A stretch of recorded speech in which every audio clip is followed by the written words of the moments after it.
I had a great undergraduate college experience in athletics, and I've always been passionate about the way I play and my just overall involvement in the sport.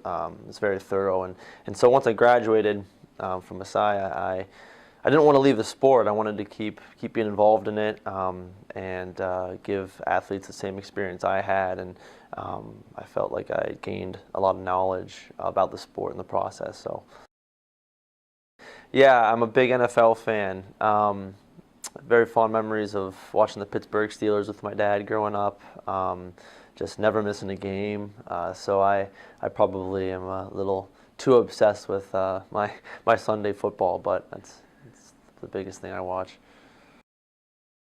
It's I'm very passionate about Christian liberal arts education. I just think the ability to integrate our faith into the passion of athletics is so huge for me. It just means to me being a part of their lives outside of athletics as well, being able to mentor the athletes, hopefully, and I learn a lot from them as well. A lot of them are very mature and very strong spiritually, so it's really great to be able to share that with them, along with the athletics piece.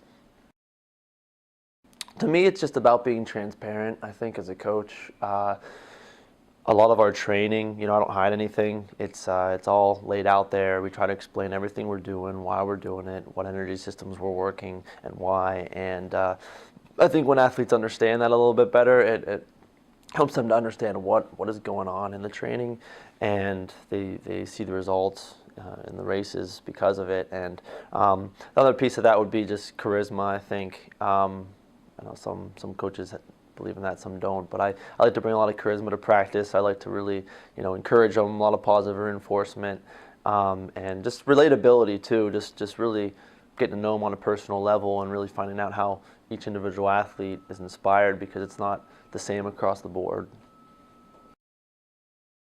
We have these state-of-the-art facilities, brand new equipment, so there's not a portion of our team, an event group on our team, that doesn't get state-of-the-art training in terms of the availability and resources we have.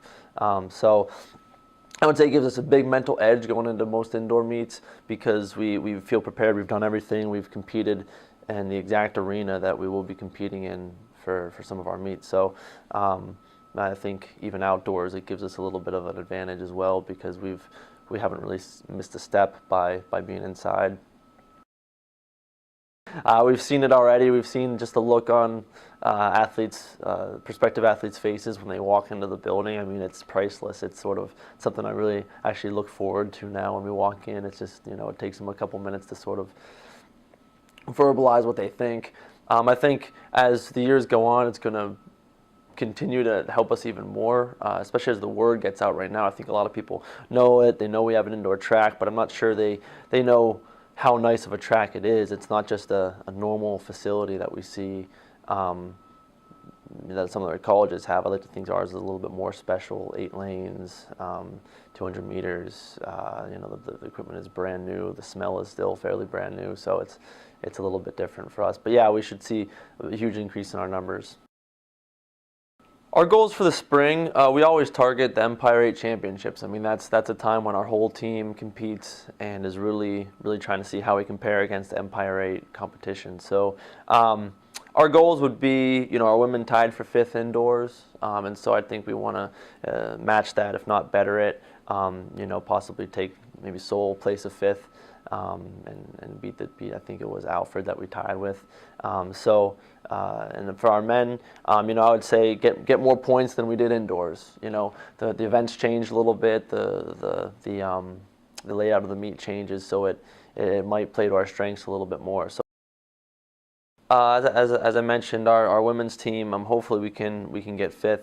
5th place is a good goal for us. We tied for 5th indoors, and we're pretty healthy. So as long as our main scores stay healthy and everything like that, we should be able to, I think, take sole place of 5th. For the men, I don't know if we'll be able to beat any of the teams in the Empire 8 yet. But like I said before, we want to get as many points as possible. We want to be relevant. We want to have athletes making the finals in events, and we want to have them right in the mix when it matters. So the biggest goal for both of our teams, I really think, is that the athletes are improving on their marks at that point in the season, because if they're improving on their marks, we can't leave the meet saying we didn't do everything we could. If everyone competes their best, that's really all we can do, and the results will take care of themselves. There's several on the women's side that really make a big impact on our team performance-wise. Andrew Melhorn, a female thrower, she should score both at Empire 8s and probably the NCCAA. And then we have a whole horde of middle distance girls, Rebecca White, Joanna Friesen, and Nikki Garnes, that are really invaluable. I mean, they're people that will score in multiple events, probably at Empire 8s. They'll have a good chance of being All-American in relay and in some individual events in NCCAA. So that's kind of the core of our women's team. On the men's side, Marshall Brady and Jordan Cady are really two of our biggest performers. They're both so versatile and able to do a lot of different events well. So Marshall is not doing the multi-events anymore. He's going to focus on some individual events. So the 110 hurdles, the long jump, the high jump, and the jav. And Jordan Cady is a triple jumper, long jumper, 400-meter runner, and a javelin thrower. So they'll hopefully be able to lead our team. Food. Favorite food, pulled pork with coleslaw. Favorite band, musician. Coldplay. Favorite TV show. Friends. Favorite movie. Braveheart. Favorite book. Once a Runner. Favorite place to visit. Durango, Colorado. Can't live without. Running. Pet peeve. Lazy people.